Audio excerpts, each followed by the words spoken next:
Привет, мои дорогие! Спасибо, что смотрите это видео. Меня зовут Оксана, я косметолог, и сегодня вы узнаете, как в домашних условиях с помощью домашних средств приготовить очень эффективную антивозрастную омолаживающую маску. Маска, основные компоненты которой это обычная соль, вы можете использовать как обычную поваренную соль, так и морскую соль, и сметана. Сметану вы можете заменить также йогуртом, либо жирным кефиром. Маска подходит для всех типов кожи. Для достижения наилучшего эффекта сделайте эту маску 2 или 3 раза в неделю, чередуя ее с другими масками, рецепты которых вы можете найти на моем канале. Также для достижения наилучшего эффекта сделайте эту маску за час до сна, и утром ваша кожа будет выглядеть как после очень дорогого салона. Маска с подлечивающим, питательным и увлажняющим эффектом идеально подходит для зрелой увядающей кожи. После применения этой маски поделитесь своим впечатлением и напишите свой отзыв в комментариях. И давайте приступим. Для приготовления сегодняшней маски нам понадобится два основных компонента. Это морская соль и обычная сметана. Обязательно соблюдайте порядок приготовления домашних масок. От этого будет зависеть качество маски и тот эффект, который она окажет на вашу кожу. Возьмите 1 чайную ложку сметаны. Также вы используете сметану любой жирности. Если у вас очень сухой тип кожи, то возьмите сметану высокой жирности. Если у вас комбинированный тип кожи, либо жирный тип кожи, возьмите низкокалорийную сметану.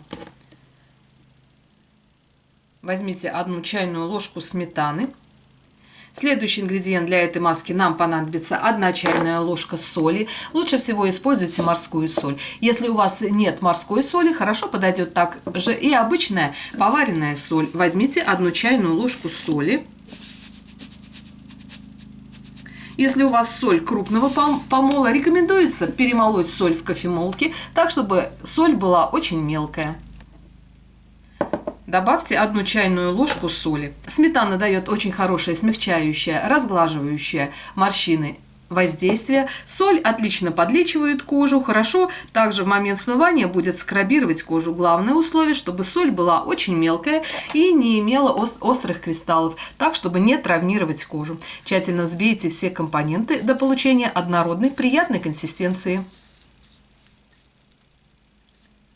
Все свои рецепты домашних масок я показываю в реальном режиме времени. Достаточно 7 или 8 минут для того, чтобы в домашних условиях приготовить очень эффективную антивозрастную омолаживающую маску. Следующий ингредиент для этого уникального рецепта нам понадобится косметическое масло домашнего приготовления. Кто еще не приготовил косметическое масло из расторопши, я рекомендую его приготовить самостоятельно и использовать для приготовления домашних масок, нанесения на кожу в чистом виде. Также масло расторопши вы можете добавлять в домашние кремы. Для этого рецепта нам понадобится 10 капель косметического масла.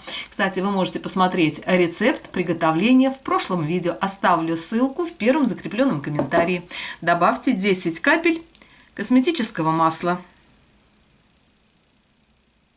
Если вы еще не приготовили это масло, вы можете использовать косметическое масло, купленное в аптеке. Можно использовать масло миндальное, виноградных косточек, зародышей пшеницы. Эти масла также хорошо взаимодействуют с предыдущими компонентами и дают очень хороший омолаживающий кожу эффект. Кстати, косметическое масло расторопши хорошо увлажняет и питает кожу, хорошо подлечивает, подходит даже для очень чувствительной кожи. После добавления косметического масла тщательно взбейте все компоненты до получения однородной приятной консистенции.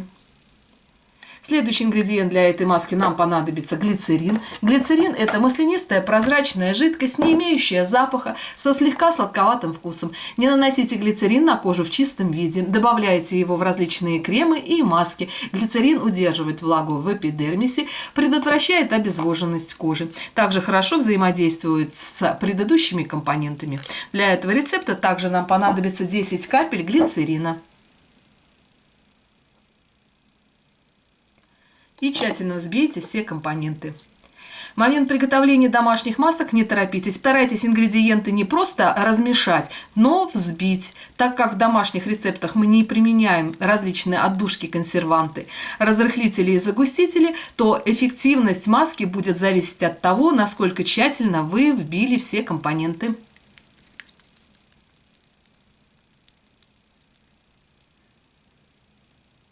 Следующий ингредиент для этой маски нам понадобится витамин Е. Витамин Е – это витамин молодости и красоты, также хорошо взаимодействует с предыдущими ингредиентами, убирает сухость, убирает шелушение. Не забывайте, витамин Е также принимать и вовнутрь. Он улучшает состояние кожи, состояние волос и ногтей. Если у вас витамин Е в капсулах, то возьмите одну капсулу, проткните иглой и выдавите содержимое в сегодняшнюю маску. В одной капсуле примерно 10 капель этого витамина. Для приема вовнутрь я использую витамин Е в капсулах, а для приготовления домашних масок я использую масляный состав витамина. Это более удобный способ применения и добавления его в домашние маски. Для этого рецепта нам понадобится также 10 капель витамина Е, неважно в какой форме выпуска вы его будете использовать. И также тщательно взбейте все компоненты до получения однородной, приятной консистенции.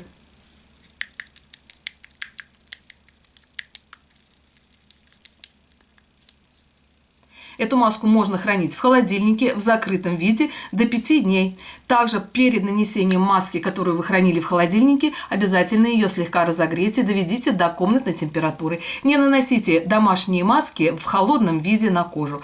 Перед нанесением домашней маски подготовьте свою кожу. Сделайте кислотный скраб или пилинг. Возьмите 3 или 4 таблетки ацетилсалициловой кислоты. Размочите их водой комнатной температуры. Нанесите на влажную, умытую кожу лица, кожу шеи, кожу зоны декольте. Не наносите кислотную скатку на кожу вокруг глаз. В течение 3 минут помассируйте кожу и уберите верхний ороговевший слой клеток.